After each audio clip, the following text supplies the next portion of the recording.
नमस्कार प्यारे भाइयों एवं बहनों। जैसा कि मेरा जो यूट्यूब का परिवार है उसके आप सभी प्रिय सदस्यों का एक बार फिर से तहे दिल से हमारे चैनल पर स्वागत है। दोस्तों, जैसा कि आपको पता है, हम राज कॉमिक्स के बाकेलाल सीरीज की राजसी तलवार कॉमिक्स को कर रहे थे, जिसका एक पार्ट हमने पहले ही अपलोड कर दिया है, जिसे आप प्लेलिस्ट में जाके बाकेलाल प्लेलिस्ट को खोलकर उसे देख सकते हैं। ये उसका दूसरा एवं आखिरी भाग है। तो चलिए दोस्तों, शुरू करते हैं। हमने यहाँ तक देखा था कि बाकेलाल अपने बुद्धि बल से राजा विक्रम सिंह को एक बार फिर से बेवकूफ़ बना देता है और उसी समय राक्षस स्वप्नासुर का प्रवेश होता है। ओह, ये पंखे तो मुझसे पहले ही यहाँ पहुँचा था राजसी तलवार लेने, लेकिन मारा ही गया। और दोनों को एक जैसे स्वप्न दिखाकर मेरी प्रथम योजना तो सफल हो गई। अब मैं स्वप्न बुन में दूसरा स्वप्न बुनूंगा और उसे दिखाऊंगा बाकेलाल को, जो इसी वक्त गहरी नींद में सो रहा है। सचमुच बाकेलाल गहरी नींद में था। खर्र खर्र। अरे वाह, झाड़ियों के पीछे वो धोबन कपड़े धो रही है और इस ओर मुच्छर किसी शिकार की तलाश में आंख गड़ाए बैठा है। अगर मोटे का वार जाकर धोबन को लगे और धोबन मर जाए तो महाराज पर हत्या का अभियोग चलेगा, जिसका दंड मृत्यु के सिवाय और कुछ नहीं हो सकता। इस प्रकार मुच्छर मारा जाएगा और मैं बन जाऊंगा राजा। लेकिन महाराज इस और बाण तभी छोड़ेंगे जबकि और मन ही मन बाकीलाल कुछ सोचता है। अरे बाकीलाल जी, प्रणाम प्रणाम। हाँ हाँ प्रणाम। मैं तुम्हें 5 स्वर्ण मुद्राएं देना चाहता हूँ। तो फिर देर किस बात की बाकीलाल जी, दीजिए। अगर मैं ये मुद्राएं बिना तुम्हें किसी काम करवाए दूंगा तो ये भीख कहलाएगी। भीख लेना और देना दोनों ही अपराध है। परंतु मैं तुमसे कौन सा काम करवाऊं? क्या तुम शेरनी की तरह दहाड़ सकते हो? घर पर तो अपनी पसी पर रोज दहाड़ती हूँ, ऐसे ही दहाड़ती हूँ। वाह, फिर तो काम बन गया। मेरे जाने के बाद तुम 5 बार जमकर दहाड़ लगाना। बाकीलाल, तुम कहाँ चले गए थे? देखो, मुझे कोई शिकार नहीं मिला। शिकार अवश्य मिलेगा महाराज। महाराज, शेरनी की दहाड़ बाण चलाइए। पर तुम्हें कैसे पता चला कि दहाड़ शेरनी की है? ये शेर की भी तो हो सकती है। बातों में समय व्यर्थ ना करें महाराज, बाण चलाइए अन्यथा भाग जाएगी। और कई बार वो धोबन शेर की आवाज निकालती है। लेकिन बाकीलाल, ये पहली बार दूसरी बार क्या चक्कर है? तीसरी बार।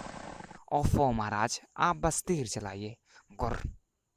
आओ, चौथी बार। आए, ये शेरनी स्त्री की तरह क्यों चिल्लाई? महाराज, गजब हो गया। आपने शेरनी के धोखे में धोबन को तीर मार दिया। अब आपका क्या होगा? क्षमा करना महाराज, किंतु हत्या का दंड यही है, कहीं रस्सी टूट ना जाए, इसीलिए मैंने रस्सा मंगवाया है, मोटे वाला। बाकीलाल, अब तुम राजा हो। और वो मारा पापड़ वाले को। आह, धम। और बाकीलाल अपने बिस्तर से एक बार फिर से गिर पड़ा। अरे, ये स्वप्न था, किंतु ऐसा स्वप्न सच भी तो हो सकता है।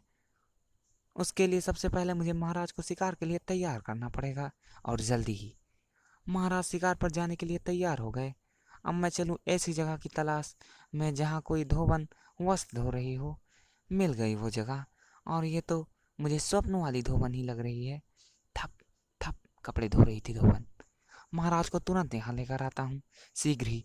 बाकीलाल, मुझे आज स्वप्न आया कि कोई राक्षस राजसी तलवार चुराने आएगा। मेरे परदादा जी स्वप्न में आए और उन्होंने कहा, बेटे विक्कू, जब भी राजसी तलवार पर कोई संकट का आभास हो, तुम शिकार पर जाना, संकट टल जाएगा। इसीलिए जैसे ही तुमने शिकार पर चलने को कहा, मैं तुरंत तैयार हो गया। मुझे दूसरा स्वप्न भी आया। दूसरे स्वप्न को मैं तुम्हें बाद में सुनाऊंगा। महाराज, दूसरे स्वप्न को मैं बाद में सुन लूंगा, क्योंकि अगर हम ऐसे ही बोलते रहे तो शिकार निकट नहीं आएगा। वाण धनुष की प्रत्यंचा पर चढ़ा ले महाराज। मुझे पता है, अब लक्षशंका के लिए जाएगा। मैं लक्षशंका का निवारण करके आता हूँ महाराज। थोड़ी देर बाद। ओह बाकीलाल, मेरे स्वप्न के अनुसार उस धोबन को सैन्य के स्वर में दहाड़ने के लिए 5 स्वर्ण मुद्राएं दे रहा है। अब बाकीलाल आकर मुझे तीर छोड़ने को कहेगा। पास ही एक दुष्ट था, नाड़ा केतु।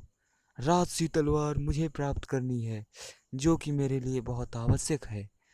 मेरे गुरु कड़क केतु ने कहा था कि राजसी तलवार को राजा विक्रम सिंह की उपस्थिति में ही प्राप्त करना होगा, तभी मेरे लिए लाभदायक होगा। और ये अभिमंत्रित नाड़ा मुझे वहीं ले जा रहा है जिधर उपस्थित है राजा विक्रम सिंह। मैं विक्रम सिंह को नाड़े से बांधकर वहां ले जाऊंगा जहां रखी होगी राजसी तलवार। बाकीलाल वापस लौट आया। शेरनी उधर है, जल्दी से बाण छोड़ो। किंतु बाकीलाल, महाराज जल्दी कीजिए, बाण छोड़िए, वो सिर्फ 5 बार दहाड़ेगी। मुझे पता है बाकीलाल, क्योंकि 5 बार दहाड़ने के लिए तुमने इसे 5 स्वर्ण मुद्राएं दी हैं। मैं बाण नहीं चलाऊंगा, क्योंकि बाण शेरनी को नहीं, उस धोबन को लगने वाला है, ऐसा मुझे स्वप्न आया है। क्या?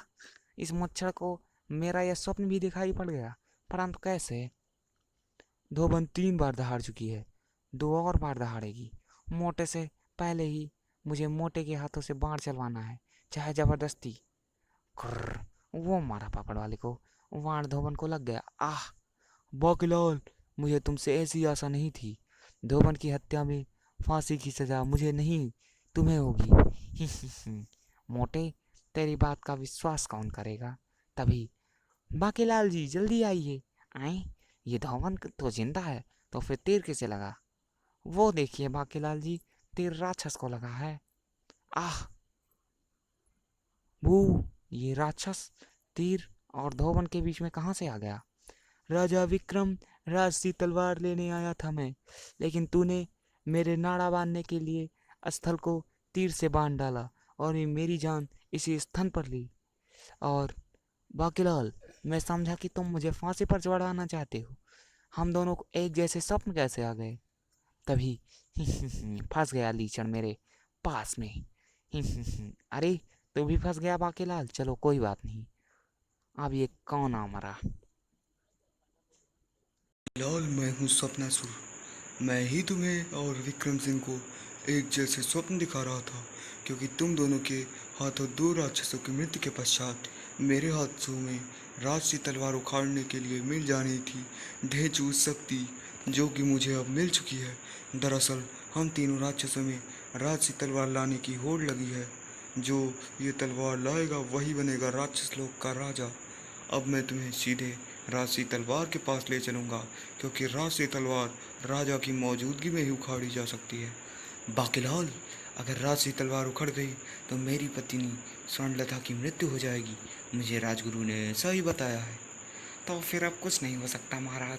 चलो अच्छा ही हुआ, मोटा अपनी पत्नी के वियोग में पागल हो जाएगा। वो मारा पापड़ वाले को। राक्षस स्वप्नासुर राजा विक्रम तथा बाकी को लेकर उस कक्ष में पहुंचा जहां थी राजसी तलवार। हटो पीछे, अब मैं उखाड़ता हूँ राजसी तलवार। ओह, ये क्या? ये तलवार का हत्था उखड़कर मेरे हाथ में आ गया और अगले ही पल मैं जल रहा हूँ। बाकीलाल, राजगुरु ने ऐसा ही बताया था कि तलवार को उखाड़ने में जब कोई असफल होगा तो वो स्वयं जलकर नष्ट हो जाएगा। किंतु तलवार उखड़ कैसे गई? मेरा मतलब है, तलवार का हत्था कैसे उखड़ गया? ये करामात मेरी है महाराज। रात से तलवार की चोरी की आशंका को देखते हुए मैंने हत्थे के पेच ढीले कर दिए थे। सेनापति तुम, सेनापति के बच्चे। वाह सेनापति, तुमने तो पुच्ची देने वाला काम किया है। आज मैं तुम्हारी पुच्ची लूंगा। मेरा काम तो स्वर्ण मुद्राओं से चल जाता है महाराज। अब तो मुझे योजना के स्वप्न भी नहीं आएंगे, क्योंकि सपनासुर तो मर चुका है। भू। और इसी के साथ बाकीलाल का षड्यंत्र एक बार फिर से असफल हो जाता है और उसी के साथ इस कॉमिक्स का दूसरा एवं आखिरी भाग समाप्त होता है। धन्यवाद दोस्तों।